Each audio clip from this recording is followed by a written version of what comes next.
तो एक बार फिर से स्वागत है दोस्तों हमारी इस YouTube चैनल पे। आज की इस वीडियो में बात करने वाले हैं क्लास 12 की हिस्ट्री इंपॉर्टेंट क्वेश्चन की। ठीक है, आपके जितने भी 5 मार्क्स के इंपॉर्टेंट क्वेश्चन बनेंगे तो इस वीडियो के माध्यम से बात करने वाले हैं। ठीक है, और आपके दृष्टिकोण से यह जो प्रश्न मैं बता रहा हूँ बहुत ही इंपॉर्टेंट है। तो आपका आज का जो फर्स्ट क्वेश्चन है, क्या पूछा जा रहा है, पहाड़िया लोगों की आजीविका और संथाल लोगों की आजीविका किस प्रकार भिन्न है। ठीक है, चलिए जो पहला पॉइंट है उसको देख लेते हैं। पहाड़िया लोगों की खेती कुदाल पर आधारित थी। जो पहाड़िया लोग थे, ठीक है, यानी जिसको बोलते हैं पहाड़िया लोग, वो खेती किससे करते थे, कुदाल से करते थे। और जो संथाल है वो खेती किससे करते थे, तो वो हल से करते थे। ठीक है, वो पता चलेगा आपको बाद में। देखिए, पहाड़ी लोग खेती कुदाल पर आधारित थी। यह राजमहल के पहाड़ियों के इर्द गिर्द रहते थे। और कहाँ पे ये रहते थे, राजमहल के पहाड़ियों के इर्द गिर्द रहते थे। ठीक है, वे हल को हाथ लगाना पाप समझते थे। जो पहाड़िया लोग हैं वो हल को हाथ लगाना पाप समझते थे। दूसरी ओर, ठीक है, दूसरी ओर जो संथाल के लोग हैं, संथाल के लोग हल की खेती यानी अस्थायी कृषि सीख रहे थे। ये जो संथाल के लोग हैं वो अस्थायी कृषि सीख रहे थे। ठीक है, गुजारिया पहाड़ियों की तलहटी में रहने वाले लोग थे। ये जो आपका संथाल लोग है वो कहाँ रहते थे, गुजारिया पहाड़ियों के तलहटी में रहने वाले लोग थे, ये संथाल लोग। ठीक है, और जो आपका पहाड़िया लोग ये कहाँ रहते थे, ये रहते थे राजमहल के पहाड़ियों के इर्द गिर्द रहते थे। ठीक है, चलिए अगला पॉइंट देख लेते हैं। पहाड़िया लोग झूम खेती करते थे। जो पहाड़िया लोग है वो कौन सा खेती करता था, वो झूम खेती करता था। ठीक है, और जंगल के उत्पादों से अपना जीविकोपार्जन करते थे। मतलब जीविकोपार्जन मतलब वो जो अपना जीवन का पोषण पालन जो होता है ना, तो वो जंगल से ही करता था। उसका जो गुजारा होता था वो जंगल के माध्यम से ही उसका गुजारा होता था। जो पहाड़िया लोग थे वो झूम खेती करते थे। यानी झूम खेती क्या होता है कि देखिए, आपका 3-4 जगह है, तो आप एक जगह पे खेती किए, फिर उसको छोड़ दिए, फिर अगला साल दूसरा जगह खेती किए, फिर उस जगह छोड़ के फिर तीसरा जगह में खेती किए, फिर तीसरा जगह से आप पहला जगह पे आ गए, उसको ही झूम खेती बोला जाता है। एक जगह से दूसरी जगह खेती करना, फिर उसी जगह पे वापस लौट के आ जाना खेती करने के लिए, उसको ही झूम खेती कहते हैं। ठीक है, और अस्थायी कृषि यानी आपका एक ही जगह स्थान, जो आपका स्थान वही वहीं पे रहेगा। ठीक है, स्थान निर्धारित रहेगा, आप वहीं पे बार बार खेती कीजिएगा एक ही स्थान पर, तो उसको अस्थायी कृषि बोलते हैं। तो पहाड़िया लोग कौन सा खेती करता था, झूम खेती करता था। और जो आपका संथाल लोग है वो कौन सा खेती करता था, अस्थायी कृषि करता था। ठीक है, चलिए, जंगल के छोटे से भाग में झाड़ियों को काट कर तथा घास फूस को जलाकर वे जमीन साफ कर लेते थे। जो आपका पहाड़िया लोग क्या करते थे, जंगल के छोटे से भाग में झाड़ियों को काट कर तथा घास फूस को जलाकर वे जमीन साफ कर लेते थे। ठीक है, राख की पोटाश से जमीन पर्याप्त उपजाऊ बन जाती थी। क्या होता था कि जो राख है उसका जो जलकर जितने भी राख जो है, ठीक है, राख सब में क्या हो जाता है, पोटाश से जमीन से पर्याप्त उपजाऊ हो जाती थी, जमीन जो है उपजाऊ हो जाता था। ठीक है, पहाड़िया लोग उस जमीन पर अपने खाने के लिए विभिन्न प्रकार के दाल और बाजरा उगाते थे। पहाड़िया क्या करते, उसको जमीन को पहले क्या करते थे, साफ जलाते थे, जलाने के बाद उसको साफ साफ सुथरा करने के बाद उसमें विभिन्न प्रकार के फसल उगाते थे। ठीक है, जैसे दालें और बाजरा उगाते थे। इस प्रकार वे अपनी आजीविका के लिए जंगलों और चारगाहों पर निर्भर थे। ठीक है, चलिए अब जान लेते हैं जो संथाल लोग हैं उनके बारे में। किंतु संथाल अपेक्षाकृत अस्थायी कृषि करते थे। वो अपना जो जितना अपेक्षा है, ठीक है, जितना जरूरत है उसको, अपेक्षा मतलब जितना जरूरत है उतना ही लोग अस्थायी कृषि करते थे। या परिश्रमी थे। जो आपका संथाल लोग है वो क्या थे, परिश्रमी थे। ठीक है, परिश्रमी यानी मेहनती। ठीक है, मेहनती थे उन लोग। और इन्हें खेती की समझ थी। जो संथाल लोग है, ठीक है, उनको खेती का समझ था। और ये जो है ये मेहनती हैं। ठीक है, यहाँ तक समझ में आ रहा है। इसलिए जमींदार लोग इन्हें नई भूमि निकालने तथा खेती करने के लिए जमींदारी पर रखते थे। इसलिए जमींदार जो करते थे, क्या करते थे कि नई भूमि निकालने के लिए क्या करते, जो संथाल लोगों को क्या बोले कि ये जमीन दे दिए, एक जगह जमीन दे दिए। ठीक है, जमींदार बोला कि यहाँ पे आपको तुमको खेती करना है। और जो संथाल लोग हैं वो खेती करने के लिए उस जगह को साफ सुथरा किया। तो वही हो रहा है कि जो नया नया जमीन निकालने के लिए, ठीक है, जमींदार क्या करते थे, उन लोग को साफ सुथरा करवा के कृषि करवाते थे। और जो जमींदार है वहाँ से नई जमीन निकालते थे। ठीक है, खेती करने के लिए। और जो जमींदार है उनको मजदूरी पर भी रखते थे। चलिए अगला पॉइंट क्या है, शिकारियों, झूम खेती करने वाले, खाद बटोरने वालों, काठ कोयला बनाने वालों एवं रेशम के कीड़े पालने वालों के रूप में पहाड़िया लोग जीवन जंगलों से अत्यंत घनिष्ठता पूर्वक जुड़ा हुआ था। ठीक है, वो क्या हुआ था, देखिए क्या क्या वो लोग कर रहे थे उससे किस किस से, जो जंगल से उन लोग का जो लगाव था किस किस चीज़ से था, ठीक है। देखिए शिकारियों से, वो लोग शिकार भी करते थे, झूम खेती तो करते ही थे, ठीक है। खाद बटोरने वालों, ठीक है, खाद भी बटोरते थे, उसमें काठ कोयला बनाने वाले एवं रेशम के कीड़े पालने वाले रूप पहाड़ियों के लोग जीवन में जंगलों से अत्यंत खुश थे, ठीक है। चलिए अगला जो पॉइंट है देख लेते हैं। वे पूरे प्रदेश को अपनी निजी भूमि मानते थे, जो जंगल में तो रहते थे, ठीक है। पूरा जो प्रदेश यानी उनके जितने भी बड़े जंगल है, जहाँ तक उसका नज़र जाता था पहाड़ी लोगों का, वो अपने जो पूरे प्रदेश है, ठीक है, वो अपने निजी भूमि मानते थे। पूरे प्रदेश को वो अपना क्या करता था, निजी, अपना अपना भूमि मानता था, ठीक है। और भूमि उनकी पहचान एवं जमीन का आधार थी। जो उनका भूमि था वो क्या था, उसका पहचान था कि हम लोग पास ये भूमि है। उनका पहचान क्या था कि भूमि, ठीक है, एवं जीवन का आधार थी। चलिए वे बाहरी, अगला पॉइंट देख लेते हैं, आगे आगे है। वे बाहरी लोगों के प्रवेश घोर विरोधी थे। वहाँ पे अगर कोई भी बाहरी व्यक्ति अगर प्रवेश करते हैं तो उनके क्या करते थे, विरोध करते थे, ठीक है, उनको वहाँ से भगा देते थे। दूसरी ओर खाना बदोश जीवन को छोड़कर एक स्थान पर बस जाने के कारण संथाल अस्थायी खेती करने लगे थे। क्या हुआ था कि दूसरी ओर क्या हुआ था, जो संथाल लोग है, ठीक है, दूसरी बार जो संथाल लोग है वो खाना विदोष जीवन छोड़कर क्या कर रहे थे, एक स्थान पर बस जाने के कारण संथाल लोग अस्थायी कृषि खेती करने लगे, ठीक है। यानी जो संथाल लोग हैं एक जगह बस जाने के बाद क्या करने लगे, अस्थायी कृषि करने लगे। वे बढ़िया तंबाकू और सरसों जैसी वाणिज्यिक फसलों को उगाने लगे थे, ठीक है। जो संथाल लोग हैं कौन कौन से फसल उगा रहे थे, तंबाकू और सरसों जैसे कुछ फसल को उगाने लगे थे, ठीक है। परिणाम स्वरूप उनकी आर्थिक स्थिति उन्नत होने लगी। जो संथाल लोग हैं, परिणाम स्वरूप उसका जो परिणाम निकला क्या, उन लोग उन्नति करने लगा धीरे धीरे। उन लोग का जो मेहनत है वो रंग आने स्टार्ट कर दिया, ठीक है, मतलब कामयाब होने लगा। और वे व्यापारियों एवं साहूकारों के साथ लेन देन भी करने लगा।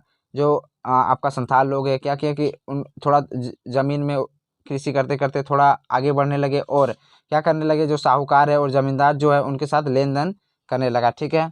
चलिए अगला पॉइंट देख लेते हैं। अगला पॉइंट आपका क्या है, पहाड़िया लोग उन मैदानी भागों पर बार बार आक्रमण करते रहते थे। जो पहाड़िया लोग हैं, ठीक है, उन मैदानी भागों पर बार बार क्या करते, आक्रमण करते रहते थे। जब संथाल लोग राजमहल की पहाड़ियों में बसे तो प्रारंभ में पहाड़िया लोगों ने इसका तीव्र प्रतिरोध किया, ठीक है। यहाँ पे क्या बोला जा रहा है, जब संथाल लोग राजमहल के पहाड़ियों में बसे तो प्रारंभ में पहाड़िया लोग ने इनका तीव्र विरोध किया। देखिए आपका अगर कोई घर छीनेगा तो जाहिर सी बात है आप विरोध करिएगा ही करिएगा। जो पहाड़िया लोग हैं वो क्या कर रहे थे, पहले जंगल के जो राजमहल उनके इर्द गिर्द रहते थे, ठीक है। लेकिन क्या कि संथाल लोग, जो अंग्रेज है, उनको कृषि पेड़ काटने के लिए, जो संथाल है, ठीक है, संथाल क्या करते थे, उनको पेड़ काटना बहुत बहुत पसंद था। उन लोग, जो संथाल लोग हैं वो पेड़ उड़ काटना अच्छा लगता था उन लोग को, पेड़ उन लोग काटते थे। और जो देखिए पहाड़िया लोग थे वो लोग पेड़ को काटना पसंद नहीं करते थे, ठीक है। तो इस जो अंग्रेज है वो संथाल लोग को वहाँ पे बुला लिए। जो राजमहल है उनके इर्द गिर्द में, पहाड़ियों के इर्द गिर्द में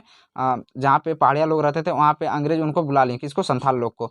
तो इसका जो विरोध किया था पहाड़िया लोग, विरोध कर रहे थे, ठीक है, तीव्र प्रति विरोध किए, लेकिन फिर पहाड़ी लोगों को वहाँ से जाना पड़ा था। जो देख लेते हैं आगे क्या बोला जा रहा है।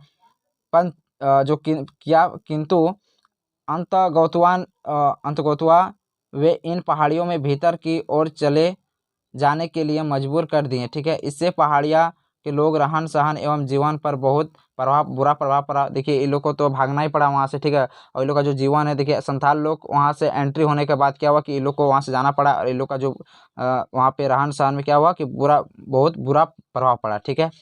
जीवन यापन अत्यंत कठिन हो गया। जो पहाड़िया लोग वहाँ पे रहते थे उन लोग का क्या हो गया, जीवन यापन के लिए बहुत अत्यंत कठिन कठिन हो गया और उनकी स्थिति अत्यंत दयनीय यानी खराब हो गई। दामिन ए कोह के समीकरण के बाद अंतालों की बस्तियां, गांव और उनकी जनसंख्या तेजी से बढ़ोतरी हुई। देखिए जो अंग्रेज है, दामिन ए कोह के नामक एक ज़मीन है, ठीक है, उनको दे दिया गया। किसको दे दिया गया, जो संथाल लोग हैं उनको दामिन ए को एक ज़मीन दे दिया गया।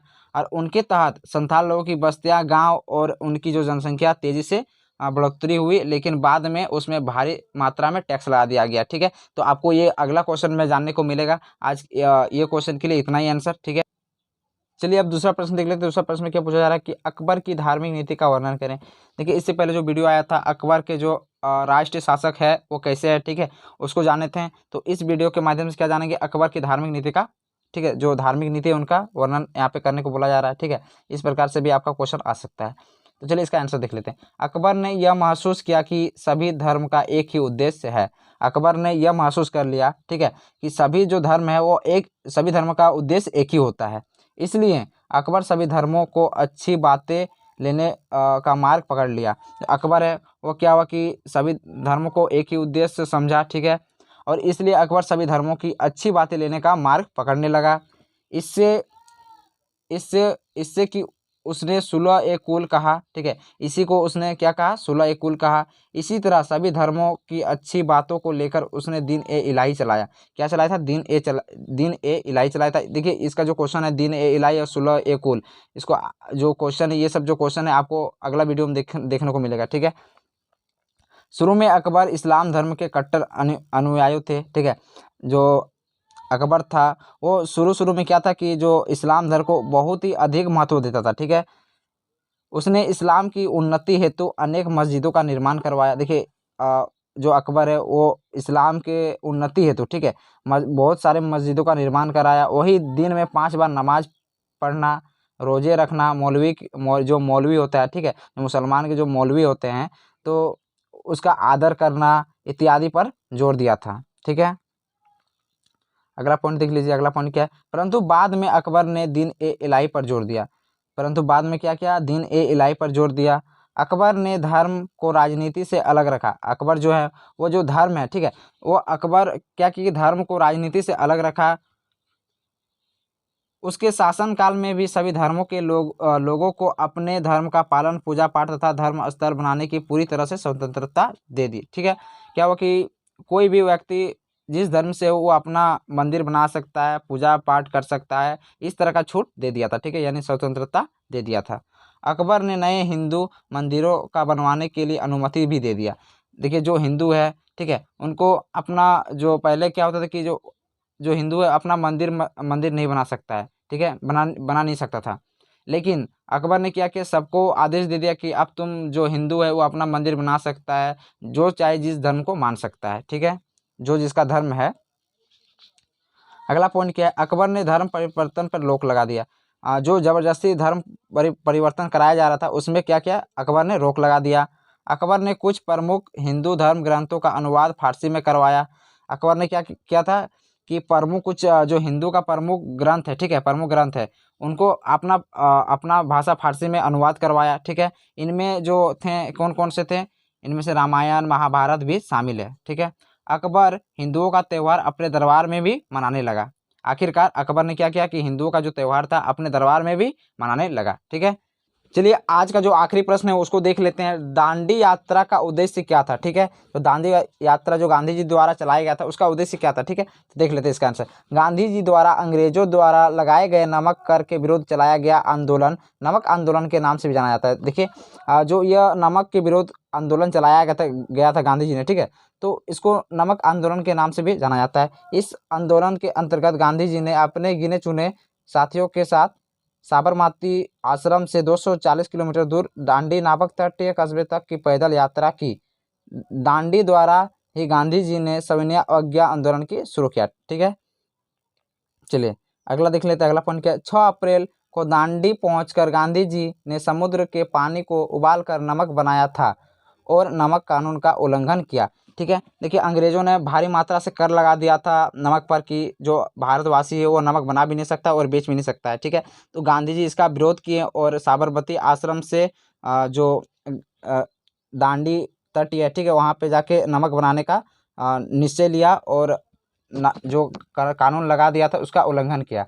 स्वतंत्रता के लिए देश एकजुट करने के लिए गांधी जी ने नमक को एक शक्तिशाली प्रतीक के रूप में देखा, ठीक है। नमक कानून तोड़कर गांधी जी ने अपने निवेशिक ब्रिटिश सरकार को अपने सत्याग्रह के तरीके से जवाब दिया। वे बहुत सारे आंदोलन पहले भी चला चुके थे जो गांधी जी है, ठीक है, और वो ईंट का जवाब पत्थर से देना जानते थे गांधी जी, ठीक है। इस आंदोलन के जरिए, ठीक है, इस आंदोलन के जरिए गांधी जी ने समाज के सभी तबकों को प्रभावित किया। इस प्रकार दांडी मार्च अद्भुतपूर्व घटना साबित हुई जिसने ब्रिटिश साम्राज्य का ब्रिटिश साम्राज्य को हिला कर रख दिया। और इससे क्या हुआ कि ब्रिटिश साम्राज्य हिल कर रह गया। ठीक है, तो आप लोग को दांडी यात्रा जो है समझ में आ गया होगा। ठीक है, अंग्रेज क्या कहते हैं कि भारी मात्रा पर भारतवासियों पर कर लगा दिए थे, किस पे, नमक पर। ठीक है, उसको बेचना और खरीदना मना हो गया था, नहीं सॉरी खरीदना नहीं, बेचना मना हो गया था और बनाना मना हो गया था। ठीक है, तो अब आज के लिए इतना ही, मिलते हैं नेक्स्ट वीडियो में। जय हिंद, जय भारत।